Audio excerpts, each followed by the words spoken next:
ईरानी media में breaking news दी जा रही है। न्यूज एक कार्गो शिप पर 2 मिसाइल धमाकों की है। धमाके रेवोल्यूशनरी गार्ड ने किए हैं। तस्वीरों में जहाज की हालत खस्ता लग रही है। ईरान ने ये चोट सुपर पावर को दी है। इस हमले को ईरान ने मिसाइल साइट पर बमबारी का बदला बताया है। अमेरिका जब ईरान पर बमबारी करता है तो ईरान बदले में कुवैत को मिसाइलों से फोड़ डालता है। ट्रंप जब ईरान नेवी को दहलाते हैं तो रेवोल्यूशनरी लड़ाके हॉर्मुज में तेल जहाजों को आग लगाते हैं। लेकिन अब ईरान, अमेरिका, इजराइल के बारूदी टकराव का एपिसेंटर है लेबनान। यहाँ फट रहे बम और मिसाइल अमेरिका इजराइल के रिश्तों को बिगाड़ सकते हैं, क्योंकि जिस तरह इजराइल यहाँ हिजबुल्लाह को मार रहा है उसे देख ट्रंप का कलेजा कांप गया है। ट्रंप ने नेतन्याहू से फौरन लेबनान में हमले बंद करने की अपील की है, लेकिन नेतन्याहू ने कहा है कि वो तब तक हिजबुल्लाह को बारूदी डोज देते रहेंगे जब तक लड़ाका ग्रुप का सफाया नहीं हो जाता। इजराइल के धमाकों को देख डर गए ट्रंप। बेरूत पर बमबारी, प्लेन से ट्रंप के उड़े होश।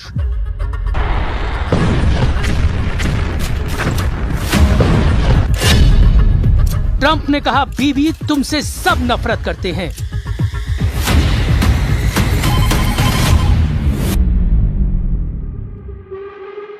ट्रंप की धमकी बारूद से ज्यादा विस्फोटक साबित हो गई है। नेतन्याहू आउट ऑफ कंट्रोल हो गए हैं। इजराइल के प्रधानमंत्री ने सुपर पावर की चेतावनी को अनदेखा कर दिया है। नेतन्याहू ने ऐलान किया है कि बेरूत को बर्बाद होने से कोई नहीं बचा पाएगा। नेतन्याहू ने ये बात ट्रंप को भी बता दी है कि इजराइल का स्टैंड बदला नहीं है, उसका प्लान एक्टिव है। तो क्या होगा ट्रंप के शांति प्रस्ताव का? क्योंकि ईरान ने कहा है कि अगर अब लेबनान पर एक भी बम फटा तो तेल अवीव में मिसाइलों की आंधी आएगी। ईरान की सेना ने चेतावनी दी है, अगर इजराइल ने लेबनान में हमला किया तो उसकी ओर से जवाब दिया जाएगा। इजरायली आर्मी की ओर से लेबनान में बमबारी और कई इलाके खाली करने की धमकी देने के बाद ईरान ने भी इजरायली इलाकों को खाली करने का मैसेज भेज दिया है। ईरान के खातम अल अंबिया सेंट्रल हेडक्वार्टर से इब्राहिम ज़ुल्फ़ागारी ने नेतन्याहू के नाम पैगाम भेजा है।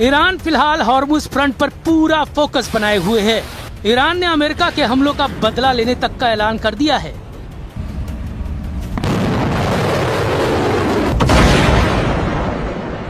वही तेवर, वही तेजी, वही स्टाइल, धमाके दर धमाके, मिसाइलों के, रॉकेट के, फास्ट बोट का एक्शन, रेवोल्यूशनरी फाइटर्स का दबदबा। ईरान ने अमेरिकी गुरूर को फिर से तोड़ दिया।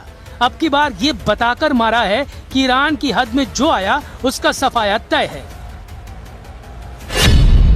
ईरानी मीडिया रिपोर्टों के मुताबिक रेवोल्यूशनरी लड़ाकों ने पनामा के झंडा लगे एक जहाज को क्रूज मिसाइल से धुआं कर दिया है।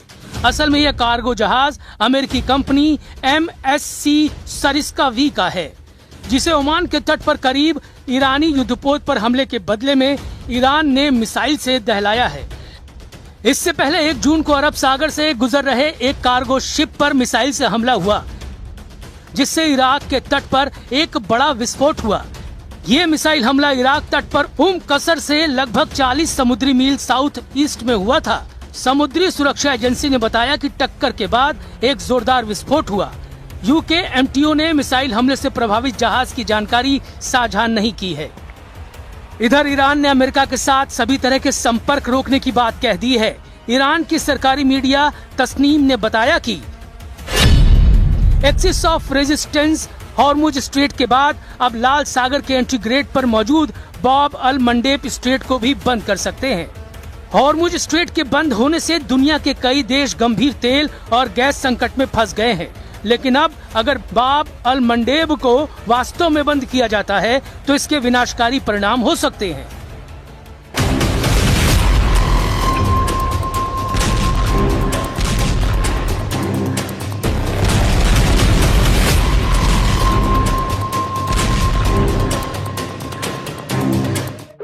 ईरान ने दूसरा ऑयल रूट बंद किया तो हाहाकार मचना तय है, क्योंकि बाब अल मंडेब को गेट ऑफ टीयर्स यानी आंसुओं का द्वार भी कहा जाता है। बाब अल मंडेब एक बेहद संकरा समुद्री रास्ता है जो लाल सागर को अदन की खाड़ी और हिंद महासागर से जोड़ता है।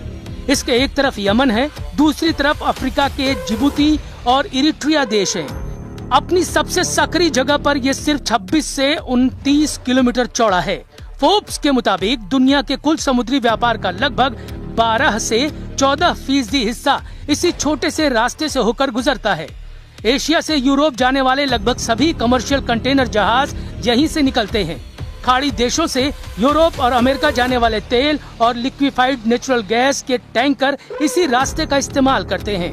यहाँ से रोजाना लगभग 40 से 50 लाख बैरल कच्चा तेल गुजरता है। इसलिए अगर ईरान वाकई इसे बंद करता है तो ऐसा कर वो पूरी दुनिया को रुला सकता है। हॉर्मुज और बाब अल मंडेब दोनों के बंद होने का मतलब होगा कि दुनिया की कुल तेल और गैस सप्लाई का 25% हिस्सा पूरी तरह से लॉक हो जाएगा। हॉर्मुज स्ट्रेट में ईरान की मंजूरी के बिना घुसना मना है। अब दूसरे तेल गलियारे में बैरियर लगाकर रेवोल्यूशनरी लड़ाके ट्रम्प से बराबरी की डील की मांग कर रहे हैं। ईरान की बारूदी फास्ट बोट पहरेदारी कर रही है। जिस भी जहाज पर शक होता है उसे रेवोल्यूशनरी लड़ाके रॉकेट धमाकों से ब्रेक लगा दे रहे हैं। लेकिन अमेरिका कितनी देर शांत रहेगा? ट्रम्प कब तक युद्ध समझौते का इंतजार करेंगे? क्योंकि लेबनान में ट्रम्प की कही बात सच साबित नहीं हो रही है। बेरूत को इजराइल ढहाने के मिशन को ऑन कर चुका है। ईरान कह रहा है लेबनान में जब तक हमला होगा कोई समझौता नहीं हो सकता।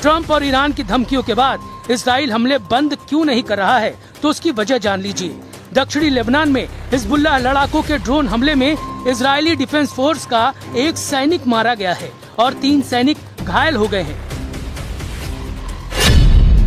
ये हमला ब्यूफोर्ट किले के आसपास की रणनीतिक पहाड़ी पर कब्जा करने के एक दिन बाद हुआ है।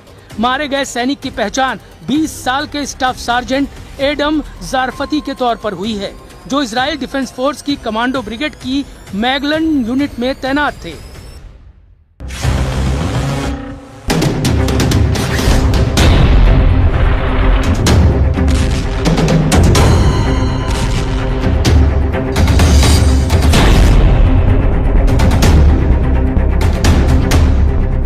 दो दिनों के युद्ध में दूसरे इजरायली सैनिक की मौत से युद्ध भड़क गया है।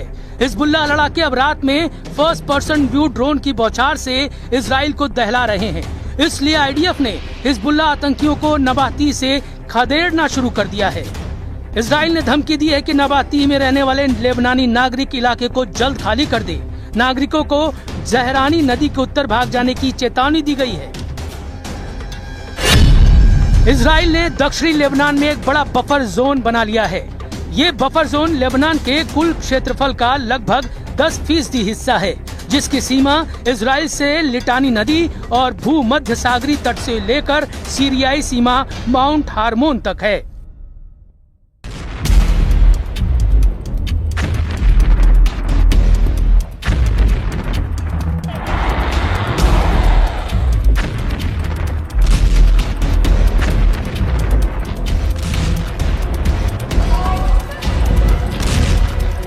हालांकि हिजबुल्लाह के गढ़ कहे जाने वाले बेरूत में अब भी लड़ाका ग्रुप का कंट्रोल है। हिजबुल्लाह चीफ नईम कासिम ताज पोशी के बाद सबसे ज्यादा दिन तक इजराइल को चैलेंज दे रहे हैं। इजराइल के लिए सबसे बड़ी मुश्किल ट्रम्प की बढ़ती नाराजगी है। अगर ट्रम्प ने इजराइल का साथ छोड़ा तो युद्ध में नेतन्याहू अकेले पड़ जाएंगे। बिना अमेरिका के इजराइल कितने दिन युद्ध में टिक पाएगा समझना मुश्किल नहीं, क्योंकि अब तो इजराइल के अंदर ही नेतन्याहू का भारी विरोध शुरू हो गया है।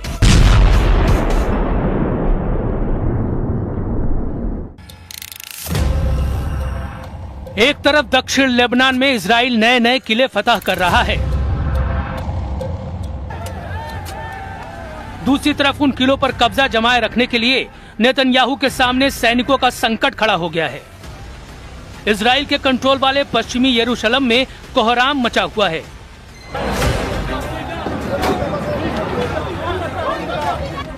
पश्चिमी यरूशलेम में पुलिस बैटन से पीट रही है। ये हंगामा करने वाले हैं हारेदी प्रदर्शनकारी। इन्होंने सेना में भर्ती के खिलाफ मोर्चा खोला हुआ है। हारेदी यहूदियों की रैली नेतन्याहू को बार बार चैलेंज कर रही है।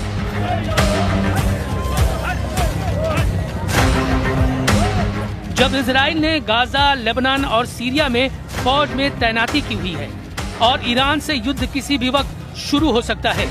इजराइल की सेना में भर्ती का मुद्दा बहुत गरमाया हुआ है। अनिवार्य सर्विस का विरोध चल रहा है।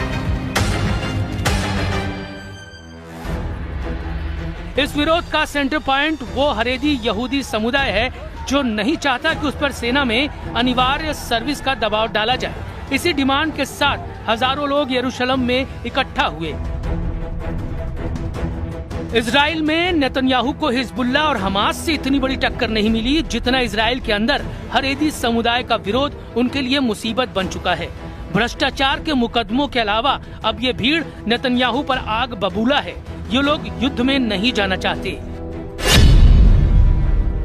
हारेदी यहूदियों की दलील है कि पवित्र किताब तोरा का अध्ययन इजराइल की हिफाजत करता है। ऐसा करना उनकी ही जिम्मेदारी है, इसलिए उन्हें फौज में भर्ती से छूट मिलनी चाहिए। हारेदी यहूदियों का मानना है कि सेना का माहौल उनके धार्मिक नियमों से अलग है, जहां पुरुष और महिलाएं साथ रहते हैं। खाने पीने के नियम भी ऐसे हैं जो उनकी प्रार्थना के नियमों से मेल नहीं खाते। हारेदी यहूदी समुदाय इजराइल देश की स्थापना को भी सही नहीं मानता। ऐसे में हारेदी युवाओं की धार्मिक आस्था कमजोर होती है।